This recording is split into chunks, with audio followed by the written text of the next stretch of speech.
So good afternoon. My name is Monty Graham. I'm the director of the School of Ocean Science and Technology at the University of Southern Mississippi. It is my great pleasure and certainly an honor to introduce to you from our state, Senator Roger Wicker. A little bit about Mississippi. You know that we're the home of the blues. We have a great blues economy, but we also have a tremendous blue economy. About half of our state's economy can be traced back to the Gulf of Mexico into the ocean. Some of you may know we have the world's largest concentration of oceanographers at Stennis. We have a fairly vibrant shipbuilding operation, tourism, et cetera. So it's quite an important feature of our state. And we are very happy that we have somebody like Senator Wicker who is providing a voice for that in his service with the U.S. Senate. Senator Wicker has represented the state of Mississippi in the U.S. Senate since 2007, where he currently sits as a member of the Senate Republican leadership team, and he co-chairs the Senate Oceans Caucus. As a senior member of the Armed Services Committee, he chairs the subcommittee on sea power. He also serves on the Commerce, Science, and Transportation Committee, where he's introduced a number of key pieces of legislation directly related to what we're discussing today. He's also on the Environment and Public Works Committee and Rules Committee. Senator Wicker is the chairman of the U.S. Helsinki Commission and has served as the first committee chair in the OSCE's Parliamentary Assembly since 2014. He also serves as a member of the U.S. Merchant Marine Academy Congressional Board of Visitors. From 1995 to 2007, Senator Wicker served in the U.S. House of Representatives. He started his career in public service in the Mississippi Senate, representing Lee and Pontotoc counties. He received his bachelor and law degrees from the University of Mississippi. He and his wife, Gail, have 3 children and 4 grandchildren. I'd also like to highlight one of the senator's personal commitments to veteran suicide prevention. We discussed this earlier. With 2 sons in the military, that's pretty special to me. But we learned something at our meeting earlier today. He did the 22 kill push-up challenge, right? So it's 22 push-ups over 22 days. I can do 22 push-ups in 22 days. That's a 1 per day. Did mine this morning.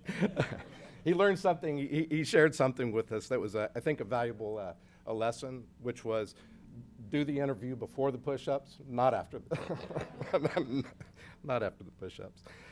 He did that in the galley of our research vessel. That's why it's kind of fun for us. So Senator Wicker, thank you very much for your tireless commitment to the oceans, their wise stewardship, as well as your leadership in the areas that support and sustain a vibrant blue ocean economy. Thank you very much. Thank you.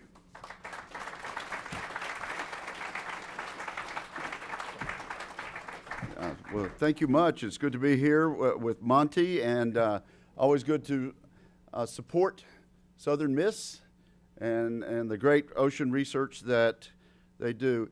Yes, I did take up the challenge. It was my wife's idea last summer. We were emphasizing the fact that 22 veterans per day lost their lives with veteran suicide, just an astounding number. And so the challenge was to heighten awareness of that by challenging people all around the area to do 22 push-ups a day for 22 days. And yes, one of the earliest opportunities was on a USM vessel in the coast. And as soon as I got up from my push-ups, the reporter put the microphone in my face, and all I could do was gasp for air. So yeah, after that, we did the we did the interview first. As a matter of fact, I supported Donald Trump for president, and on one occasion, I was doing push-ups with our Democratic mayor in Tupelo, Mississippi, and the reporter wanted to interview me about why I was supporting Trump. And then he wanted to interview Congressman Kelly about why he was supporting Trump. And then I said, now the mayor may feel differently. And he said, I've never been so anxious to do push-ups. So he declined to comment there. I thought I would get a little advice from you today, or at least tell you that I'm seeking your suggestions as to whether we need federal legislation on aquaculture. I learned that George W. Bush had tried to push legislation to encourage the aquaculture business. Didn't get that done, and there was nothing done during the Obama administration in terms of an aquaculture bill. So why don't I set the stage and then invite you to get back in touch with me, or give us some advice about that. You've already talked about seafood safety today. Is that right? I might say a word about seafood safety later on, and seafood security. But right now, I'm supposed to talk about aquaculture. And Biloxi, one of our biggest cities in the state of Mississippi, still one of our biggest cities. It was once known as the seafood capital of the world. You couldn't call Biloxi the seafood capital of the world anymore. We love our seafood, and we do what we can there, but the economy has taken its toll on us, and Hurricane Katrina took its toll on us in Biloxi and Gulfport, Mississippi, and of course the Deepwater Horizon oil spill also took a toll. So we're not the seafood capital of the world anymore. The seafood capital of the world, I don't know where it is, you tell me, but it was somewhere outside the United States of America.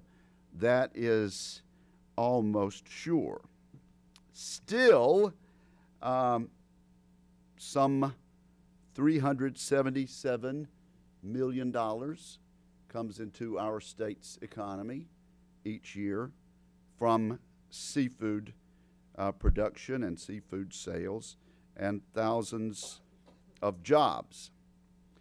We'd like for it to be tens of thousands of jobs in the United States of America, and I am supported on that by none other than Secretary Wilbur Ross, a very talented businessman, experienced businessman, who is now our Secretary of Commerce. And he points out that 90%, well, which you know also, 90% of the seafood that we consume in the United States of America comes from outside of our borders. We import some 90% of our seafood, and it amounts to a seafood trade deficit. Anybody want to guess how much our seafood trade deficit is? It's billions. It's $14 billion, according to Secretary Ross.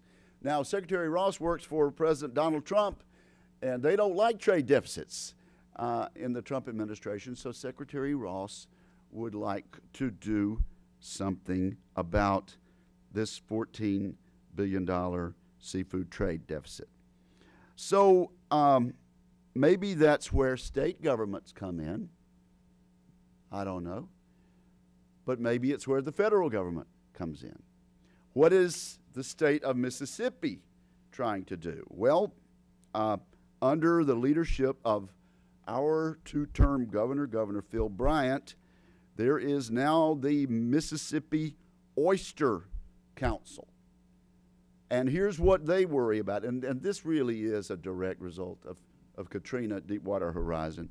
They worry that pre-Katrina, we had an average of 400,000 oyster sacks. Guess what it is now? It's down to 20,000. From 400,000 to 20,000 sacks on the Gulf Coast of Mississippi. And the Mississippi Oyster Council, under the leadership of Governor Bryant, thinks that we can get that up to 1 million sacks with the right policy assistance and with the right research. So help us decide what that policy assistance should be. I will tell you this, going from 400,000 down to 20,000 and back up to 1 million sacks would do a lot to help Secretary Ross in his quest to address the $14 billion seafood trade deficit. But my question to you is whether we should try to emphasize what President Bush was trying to get us to do during his time in office. He pushed for aquaculture legislation to streamline federal permitting. So, hope you'll get back to me and policymakers that you may have talked to during the rest of this and tell us what we can do to streamline federal permitting. And then what do we need to do with regard to research that would help us to grow more aquaculture. Now, we know how to grow fish in Mississippi on an inland basis. How many people like to eat farm-raised American catfish? Oh, of course, everybody. You don't even need to raise your hands. And one thing about farm-raised American catfish, most of it's grown in Mississippi, and it's grown under very controlled conditions. I'm not here to talk about catfish legislation today, except to just say, going back to this issue of seafood safety, if it's American farm-raised catfish consumed nowadays, you know that it is pure. Not only is it grown with the best food and the best safety conditions, actually we play soothing symphony music to the catfish at night, and they just are happier and better for you. On the other hand, we do have to be concerned about imported catfish to the extent that we didn't do much inspection until a couple of years ago of imported catfish. A lot of it coming from Asia, a lot of it coming from Vietnam. But the shipments that we did inspect turned out to have heavy metals and antibiotics and antimicrobics and things like that, words I can't even pronounce. And we found it in the few inspections we did, so we decided to turn it over to the Department of Agriculture and do more inspections. And basically, if the Asian catfish boats see an American inspection boat now, they turn and go back to Asia and sell that somewhere else. But so we've gotten good at the inland production. We'd like to get good at the Gulf of Mexico production of aquaculture. And so we need to address the research gap in genetics, disease, and feed for domestically produced seafood, and also perhaps some federal incentives, some regulatory relief, and the establishment at the federal level of best practices. So I'm thinking about trying to write a bill to see if this would work. Show of hands? Should we do this? Only 3. Okay. All right. Well, I tell you what, I've got some of the smartest brains right over here, Brandon and Neil, and they are trying to work with Senator Wicker to see whether we think it would fly to do a bill to incentivize not just Mississippi aquaculture, but aquaculture for the entire United States of America. And as co-chairman of the Oceans Caucus, I'm listening to them, and I'm eager to listen to you. So get back to me, and thank you very much for listening. Appreciate it very much.